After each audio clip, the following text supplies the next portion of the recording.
They insisted I was not their real dad. I will let them see what this fake dad can do and make them face the consequences of their words. My name is Jacob. I'm a hard-working man. I believe in earning my way, taking responsibility, and standing by the people I love. But if there's one thing life has taught me, it's this. Loving the wrong people will destroy you. And I learned that lesson the hard way. And this is how it all fell apart. When I met Diana, she was a widow with 2 little kids. Benjamin was 4, full of energy, running around with his toy cars, always asking questions. Elle was just a baby, barely able to walk, clinging to her mother wherever she went. Their father, a military officer, had died in action. He was a hero, but heroes don't come back home. That left Diana alone, struggling to raise 2 kids while trying to keep her life together. She was exhausted, and I saw it. I saw a woman who had been through hell, trying to do everything on her own. So I stepped in, not because I had to, not because anyone asked me to, but because I wanted to. I wanted to give these kids a stable home, to be the father they lost, to make sure they never felt like they were missing something. And for years, that's exactly what I did. I worked long hours, but I never let my job take me away from my family. I made sure Benjamin and Elle had everything they needed. Good schools, new clothes, a roof over their heads, and food on the table every night. But I didn't just provide for them financially. I was there every school event. I was in the front row, clapping the loudest. Every birthday, there was a cake, presents and laughter. Every vacation, I made sure they had memories that would last a lifetime. They didn't just call me Jacob. No, they called me Dad. And you know what? I believed it. They loved me like a father, and I loved them like they were my own flesh and blood. I felt like the luckiest man alive. But you know how life works. Just when you think everything is perfect, something shifts. Little disrespectful comments here and there, nothing major. I brushed it off. I told myself it's just a phase. They're growing up. But I was so wrong. I had no idea what was coming. You know, people say raising teenagers is tough.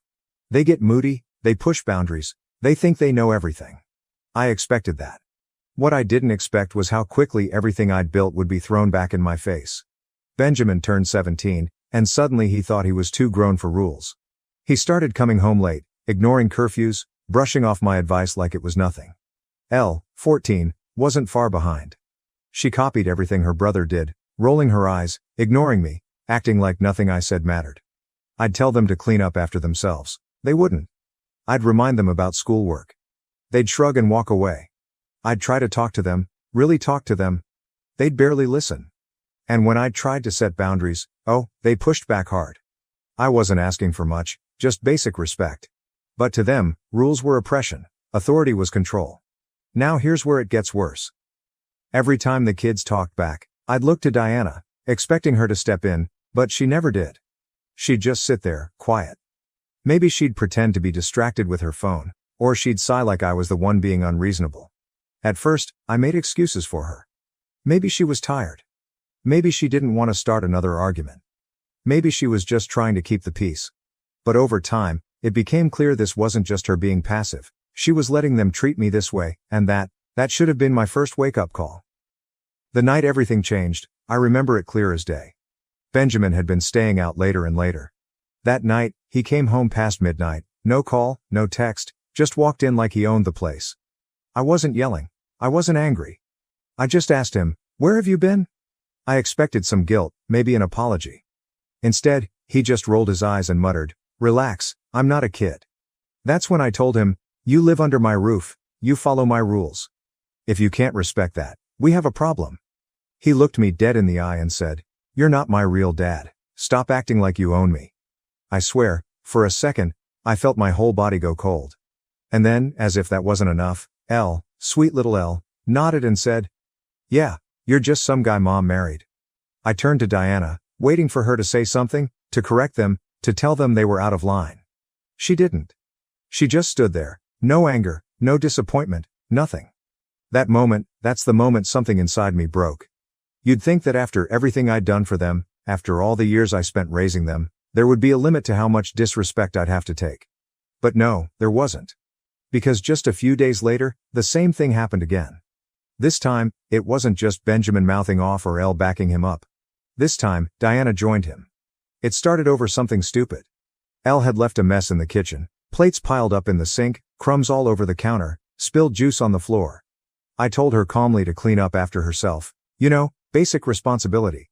But instead of doing it, she just looked at me and said, "Why don't you do it? It's your house, isn't it?" That stung. But before I could even respond, Benjamin chimed in. "Why are you always trying to boss us around? You're not even our real dad." And then came Diana's voice, soft, casual, as if what she was about to say wasn't going to stick with me for the rest of my life. "They have a point, Jacob. Maybe shut up." She didn't even look up from her phone, didn't even have the decency to meet my eyes. I can't explain what happened inside me in that moment. It wasn't just anger, it wasn't just hurt. It was clarity. That was it. That was the moment I knew I was done. That night, I sat alone in the dark, just thinking. Thinking about all the years I had spent taking care of those kids. Thinking about all the sacrifices I had made. Thinking about how, despite everything, I was nothing to them. And if I was nothing to them, then maybe it was time I started acting like it. So I did something I should have done a long time ago. I stopped. I stopped giving. I stopped caring. I stopped trying. No more rides to school. If they wanted to get there, they could figure it out. No more allowances. I wasn't their bank. No more protection. If they got into trouble, they could deal with it themselves. No more stepping in, no more advice, no more help, no more fatherly concern. They didn't want me as a father? Fine. They could see what life was like without one. And I'll be honest with you, it hurt more than I can even put into words. But deep down, I knew it was the only way. You ever notice how some people don't appreciate what they have until it's gone? How they think they can treat you like garbage and you'll just keep taking it? That was Benjamin, Elle, and Diana. When I stopped acting like their father, they thought it was a joke at first. They laughed. Benjamin and Elle acted like my decision didn't matter. Good. Now we don't have to deal with him bossing us around. Mom's got us. We don't need him, I heard one day. And for a while, they didn't feel the impact because Diana, she made sure to pick up my slack. She funded their little shopping trips, made sure their weekends were still filled with fast food outings and unnecessary spending. She kept them comfortable, kept them cocky, and kept feeding them the idea that they didn't need me. They laughed at me behind my back, smirking when I walked past, making sarcastic little comments like I wasn't even there. But I kept quiet because I knew something they didn't. Diana, she wasn't made of money, and I was the one who had been holding this family together. So I waited. And then it happened. At first, it was just little things. The weekend shopping sprees, fewer bags started coming home. The fast food runs, less frequent. The new clothes, suddenly their closets weren't overflowing anymore. And then it got worse. School fees were due. Diana started getting nervous. Benjamin got into trouble at school. Normally, I'd step in, handle things, talk to the principal. Not this time. Elle's phone broke. Usually, I'd replace it without a second thought. Not this time. And worst of all, no more Uber rides. They actually had to do something they thought they'd never do. Take the bus. I remember the first morning Benjamin missed the ride because he thought someone would cover for him. When he realized no one was coming, he had to sprint 3 blocks just to catch the city bus. Elle complained to Diana about it, saying, "Why can't you just get us another ride?" And you know what Diana said? "Because I don't have the money for that right now." The moment I heard that, I smiled because I knew the reality check had arrived. It took about a month before Diana finally cracked. One night, I came home from work, and she was waiting for me in the kitchen, arms crossed, face red, already ready for a fight. "You're being a damn child, Jacob. What kind of man punishes his own family just because his feelings are hurt? You're neglecting your responsibilities." I just stood there, staring at her because there it was, that word, responsibilities. Not love, not family, not respect. No, I was just a responsibility, a provider. So I asked her, plain and simple, "Why do you never defend me? Why do you always let them talk to me like that?" And that's when she slipped. She sneered and said, "Because I agree with them, Jacob. You were never really their father." I felt something inside me go ice cold. She kept going. "I told them not to let you control them. I raised them alone before you, and I can do it again." I should have been angry, maybe even heartbroken. But you know what? I felt relief because finally, she said it out loud. Finally, I knew the truth. I was never their father, never her partner, just a walking paycheck, a convenience. Benjamin and Elle stood in the hallway, watching, arms crossed, smug little looks on their faces. This is it. This is who they really are. I nodded, I turned around, and I walked away. Not because I was weak, but because I was done. I always believed that when people show you who they are, you should believe them. And now I had no choice but to accept the truth. The kids had already started becoming more aggressive since I stopped funding their lives. It escalated in the days that followed. My personal belongings started going missing. My work files, neatly stacked on my desk, were suddenly gone one morning when I needed them. My car, parked safely in our driveway, was keyed overnight, deep scratches running along the driver's side. At first, I didn't want to believe they were capable of something like this. But then one night, I came home to find my closet raided, my clothes shredded to pieces and thrown across the floor. That was when I checked the security cameras, and there they were. Benjamin and Elle, laughing as they tore through my things. For weeks I played along. I let them think they had won. I remained quiet, distant, unaffected, even as they tried harder to provoke me. But behind the scenes, I was documenting everything. I recorded their threats, saved every hostile text message, took pictures of my destroyed belongings, and made sure I had irrefutable proof of the environment I had been living in. I started quietly putting my exit plan into motion. I met with a lawyer, explained everything, and provided all the evidence I had gathered. The threats, the destruction of my property, the hostile environment I had been living in. The lawyer assured me that I had a solid case for divorce, and given the circumstances, I could request a restraining order if necessary. The process wasn't immediate, it took time, weeks of legal meetings, paperwork, and formal reports. I filed an official police report regarding the damage done to my belongings, and though the authorities weren't going to storm into the house over a few destroyed items, the documented history of threats helped strengthen my case.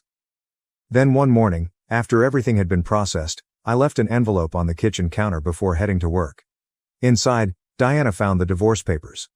At first, I imagined she thought I was bluffing, but afterwards, she was calling me, her voice a mix of anger and desperation. She must have gotten to the next set of documents because her next call was even more frantic. Attached to the divorce papers were copies of my police reports, documentation of threats, and evidence of property damage.